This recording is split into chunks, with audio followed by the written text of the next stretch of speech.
సాగనంపక ఉంటుందా? బతుకంటే బడి చదువా అనుకుంటే అతి సులువా? పొరపడినా పడినా జాలి పడదే కాలం మనలాగా. ఒక నిమిషం కూడా ఆగిపోదే నువ్వు వచ్చేదా? నాన్నా నువ్వు నా ప్రాణం మనిన సరిపోదట మాట.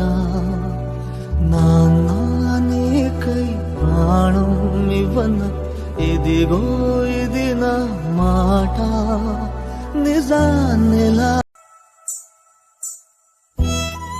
కన్న తల్లి లేకపోయినా రోడ్డు మీద ఎవరినైనా అమ్మ అని పిలిచి బంధాన్ని కలుపుకోవచ్చు. కానీ నాన్న అనే పిలుపు ఒక్కసారి దూరమైతే గుండెలు పగిలేలా ఏడ్చిన, దిక్కులు వదిలేలా పిలిచిన బదులు రాదు.